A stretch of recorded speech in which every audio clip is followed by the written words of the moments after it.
Okay, so now we're back at activities. I want to show you my example.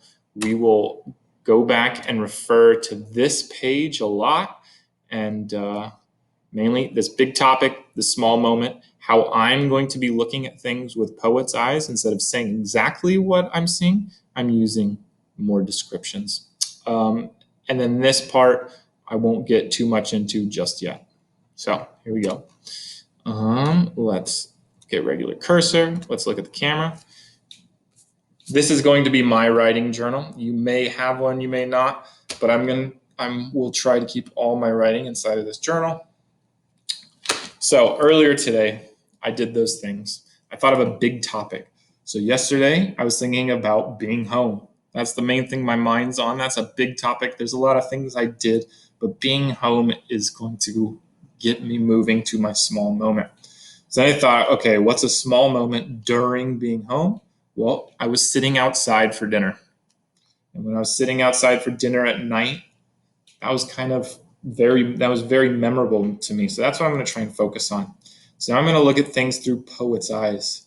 So what do I see when I'm sitting there? Well, I saw my food, my chair, I saw the plants around me, the fan above me, the Christmas lights on my balcony, the lights and buildings in the city, my girlfriend Lorena, the wind blowing. After I kind of came up with these from my small moment, I'm like, I want to focus on this, lights in buildings. So now I'm just writing a bunch of words that have something to do with lights in buildings. Now I saw Pedro did this kind of diagram, so I could do the same thing. I could do a web, lights in buildings. And what he did was he kind of branched off and thought of things. So yellow, white. So that's how he put his. I just made a list.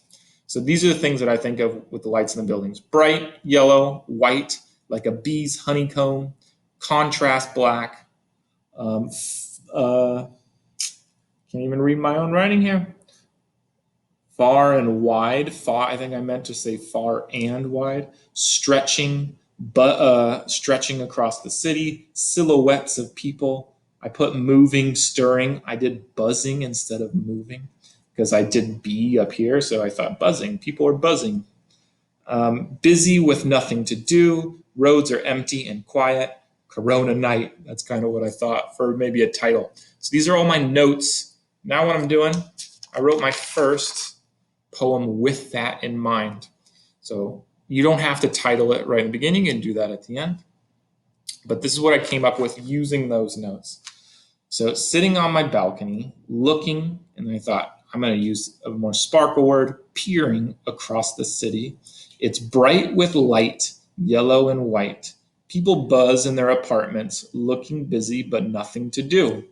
The buildings look like honeycomb, dark and black, interspersed with light, yellow and white.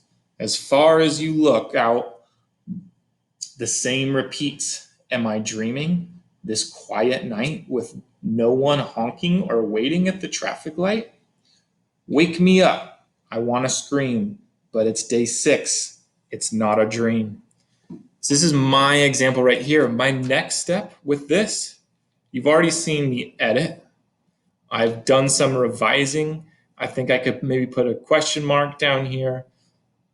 But this, I would say, I could either try and publish this, or I could be done for it now and I can move on to another poem. But if I want to publish, my next step would be writing it on another piece of paper.